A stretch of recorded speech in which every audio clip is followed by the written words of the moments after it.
Nellore rural 37వ డివిజన్లో corporator బొబ్బల శ్రీనివాస్ యాదవ్తో కలిసి YCP rural MLA అభ్యర్థి ఆదాల ప్రభాకర్ రెడ్డి, ఎంపీ అభ్యర్థి విజయసాయిరెడ్డికి మద్దతుగా ఇంటింటా ఎన్నికల ప్రచారాన్ని ఆదాల హిమబిందు నిర్వహించారు.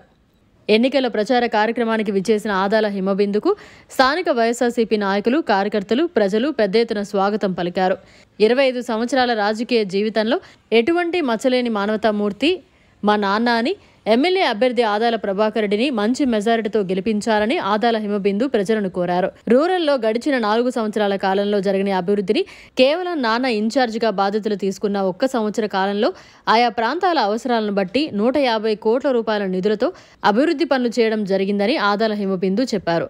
ఈ మేరకు శుక్రవారం ఆమె 37వ డివిజన్లో స్థానిక కార్పొరేటర్ బొబ్బల శ్రీనివాస్ యాదవ్తో కలిసి రూరల్ ఎమ్మెల్యే అభ్యర్థి ఆదాల ప్రభాకర్ రెడ్డి, ఎంపీ అభ్యర్థి విజయసాయిరెడ్డికి మద్దతుగా ఇంటింటా ఎన్నికల ప్రచారాన్ని చేపట్టారు. ఈ సందర్భంగా ఆదాల హిమబిందు స్థానిక ప్రజలతో మాట్లాడుతూ నిరంతరం ప్రజాసేవకే అంకితమై అభివృద్ధిని మాత్రమే ఆకాంక్షించే మా కుటుంబానికి నెల్లూరు రూరల్ ప్రజలకు సేవ చేసే అవకాశాన్ని ఇవ్వాలని కోరారు. అన్ని వర్గాల ప్రజలకు ప్రస్తుతం ఎటువంటి అవినీతి లేకుండా నేరుగా అందుతున్న సంక్షేమ పథకాల ప్రయోజనం కొనసాగించాలంటే అందరూ మే 13వ తేదీన జరగనున్న ఎన్నికల్లో ఫ్యాన్ గుర్తుపై ఓటు వేసి రూరల్ ఎమ్మెల్యేగా ఆదాల ప్రభాకర్ రెడ్డిని, నెల్లూరు ఎంపీగా విజయసాయిరెడ్డిని అత్యధిక మెజారిటీతో గెలిపించి ముఖ్యమంత్రిగా మళ్లీ జగన్మోహన్ రెడ్డిని తిరిగి ప్రమాణ స్వీకారం చేసేందుకు ప్రతి ఒక్కరూ సహకరించాలని ఆదాల హిమబిందు కోరారు. రెడ్డి గారి చిన్న పాప హిమబిందు తను మిమ్మల్ని అందరినీ కలిసి వాళ్ళ తండ్రి గారికి ఓటు అడిగేదానికి వచ్చారు. ప్రతి ఇల్లు తిరిగారు. తను తిరగాల్సినంత వరకు కాన్స్టిట్యున్సీ మొత్తం. నిజంగా చాలా ఓపిక అనుకోవాలి కదా పాపకి. ఈ వయసులో అంత ఓపిక దేవుడు ఇచ్చిన దానికి నిజంగా చాలా ఆశ్చర్యంగా ఉంది. ఇంకొక విషయం అమ్మా,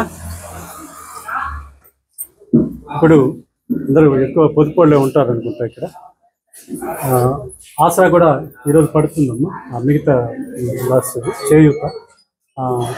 ఇంకా నెక్స్ట్ జగన్ అన్న రేపు మేనిఫెస్టోలో 0 వడ్డీ రుణాలు పెట్టున్నారు. కాబట్టి మనకి జగన్మోహన్ రెడ్డి గారు ఏం చెప్పినా అది చేస్తారు. చంద్రబాబు గారు ఇంత చెప్తారు, ఇంత కూడా చేయరు. కాబట్టి అదంతా మనసులో పెట్టుకోండి. ఇంకొక విషయం, ఇక్కడ నేను 2 సార్లుగా కార్పొరేటర్గా ఉన్నా. అంతకుముందు కూడా ఇక్కడ కార్పొరేటర్లుగా ఉన్న వాళ్ళు ఉన్నారు. కానీ ఒకటే గుర్తుపెట్టుకోమ్మా, ఇక్కడ కోవిడ్ అనే మహమ్మారి వచ్చింది. ఆ రోజు ఎవరు కనపడలే. ఆ రోజు నేను కార్పొరేటర్ కూడా కాదు. అయినా కూడా ప్రాణాలకు తెగించి నాకుండే ఆరోగ్య సమస్యలను కూడా వదులుకో, ఏమవుతుందో ఎట్లా అవుతుందో అనేది భయపడకుండా మీ అందరి కోసం నేను పనిచేశాను. ఆ కోవిడ్ కాలంలో ఎవరు కనపడలే, మిగతా వాళ్ళు ఎవరు. ఈరోజు ఎలక్షన్లు అనేటప్పటికి మాకు పరిచయం ఉంది, మాకేంటి ఓట్లు, మాతో రండి అని చెప్పి అడుగుతా ఉన్నారు. అవన్నీ ఆలోచించుకొని ఆదాల ప్రభాకర్ అన్నకి, విజయసాయిరెడ్డి గారికి 2 ఫ్యాన్ గుర్తు మీద ఓటేసి ఇద్దరిని మంచి మెజార్టీతో గెలిపించాలా. తద్వారా మళ్ళా జగన్మోహన్ రెడ్డి గారిని ముఖ్యమంత్రిని చేసుకుంటాం. మనకు కావాల్సిన కోరికలన్నీ మనకి ఆయన చెప్పినవే కాదమ్మా, ఆయనకి వెసులుబాటు ఉంటే చెప్పనివి కూడా చేస్తారు. ఈరోజు మనకి పోయిన ఎన్నికల్లో ఆటో వాళ్ళకి అంతా చెప్పలేదు. అయినా కూడా వెసులుబాటు ఉంది. వాళ్ళు కూడా ఇబ్బందుల్లో ఉన్నారు, వాళ్ళకు కూడా ఏదో చేయాలి అని చెప్పి ఆయన చేస్తారు. చంద్రబాబు గారు ఓటేయించుకున్నానికే ఏమైనా చెప్తాడు. ఆ తర్వాత మనం గుర్తుండం, మనం ఏదన్నా అడిగినా కలుసుకునే పరిస్థితి ఉంటుంది. దగ్గర కూడా మనిషిని రాని. అదే జగన్మోహన్ రెడ్డి గారు అయితే మనల్ని ఆలింగనం చేసుకొని, మనల్ని ఎవరైనా ఎట్లా ఉన్నా కూడా దగ్గరకు తీసుకొని వాళ్ళ సమస్య అడిగి తెలుసుకొని ఆ తీర్చే పరిస్థితి జగన్మోహన్ రెడ్డి గారి దగ్గర ఉంటుంది. మిగతా వాళ్ళ దగ్గరకు కూడా రాని. ఆయన చెప్తుంటాడు, పవన్ కళ్యాణ్ బ్లేడులతో కోసేది కాదు, ఏమీ కాదు. ఎందుకంటే దగ్గరకు వస్తారు, జనాలు నన్ను తాకుతారు. ఆయన తాకకూడదు ఎవరు. అందుకోసం ఇవన్నీ చెప్పారు. అలాగే చంద్రబాబు గారిని చూసాం, ఎన్ని యూటర్న్లు తీసుకున్నారో. వాలంటీర్ల విషయంలో అయితే వాలంటీర్ని ఎట్లా తిట్టాడో మీ అందరికీ తెలుసు. ఈరోజు మళ్ళీ వాలంటీర్లు 10,000 ఇస్తున్నారు. నమ్ముతామా? వాలంటీర్లు నిన్నటిదాకా వాళ్ళు సంఘ విద్రోహ శక్తులు, వాళ్ళు ఉమెన్ ట్రాఫికింగ్ చేస్తున్నారు, అది చేస్తున్నారు, రౌడీజం చేస్తున్నారు, ఇలా పోయి మగవాళ్ళు లేని టైంలో తలుపులు తడుతున్నారు. ఇన్ని చెప్పి ఈరోజు మళ్ళీ వాలంటీర్లు మంచోళ్ళు. కాబట్టి ఓటు వేసుకున్న దానికి ఎన్ని అబద్ధాలు చెప్తారు. ఆ అబద్ధాలు నమ్మవాకండి. జగన్మోహన్ రెడ్డి గారు చెప్పింది చేస్తారు.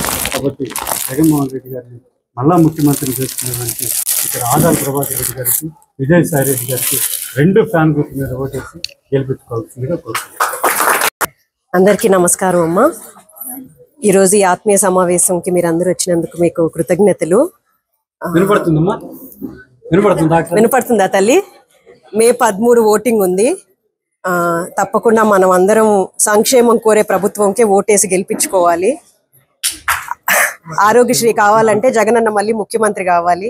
అమ్మ ఒడి కావాలంటే జగనన్న మళ్ళీ ముఖ్యమంత్రి కావాలి. పేదవాళ్ళకి ఇల్లు కావాలంటే జగనన్న ముఖ్యమంత్రి కావాలి. అర్హులకి పెన్షన్ రావాలంటే జగనన్న ముఖ్యమంత్రి కావాలి. రైతులకి నీటి సరఫరా కావాలంటే జగనన్న ముఖ్యమంత్రి కావాలి. మహిళలకి ఆసరా కావాలంటే జగనన్న మళ్ళీ ముఖ్యమంత్రి కావాలి. రైతులకు కానీ మహిళలకు కానీ వడ్డీ లేని రుణాలు కావాలంటే జగనన్న మళ్ళీ ముఖ్యమంత్రి కావాలి. కాబట్టి జగనన్న మళ్ళీ ముఖ్యమంత్రి కావాలంటే మనం అందరం ఆదాల ప్రభాకర్ రెడ్డి గారిని గెలిపించుకోవాలి. ఆదాల ప్రభాకర్ రెడ్డి గారు కూడా ఇన్ఛార్జిగా వచ్చిన సంవత్సరం రోజుల్లోనే 4 సంవత్సరాలు ఎటువంటి అభివృద్ధికి నోచుకోలేదు మన రూరల్ నియోజకవర్గం. ఆయన ఒక సంవత్సరం రోడ్లు డ్రైన్లు అన్ని వేయించారు. రానున్న 5 సంవత్సరాల్లో కూడా తప్పకుండా అభివృద్ధి చేస్తారు. కాబట్టి ఇలాంటి మచ్చలేని నాయకుడిని మనం అందరం ఎన్నుకోవాలని నేను కోరుకుంటున్నాను. మీరందరూ మే 13 రోజు మీ అమూల్యమైన ఓటుని ఆదాల ప్రభాకర్ ఫ్యాన్ గుర్తుకు వేసి ఆదాల ప్రభాకర్ రెడ్డి గారిని, మన విజయసాయి రెడ్డి గారిని గెలిపించుకుంటే మన జగనన్న ప్రభుత్వం మళ్ళీ ఏర్పాటు అవుతుంది. మీరందరూ మాకు, మా కుటుంబ సభ్యులకి, రూరల్ నియోజకవర్గానికి సేవ చేసుకునే అవకాశం అందిస్తారని కోరుకుంటూ సెలవు తీసుకుంటాం. మరిన్ని అప్డేట్స్ కోసం మన HN9 టీవీ ఛానల్ని సబ్స్క్రైబ్ చేసుకోండి.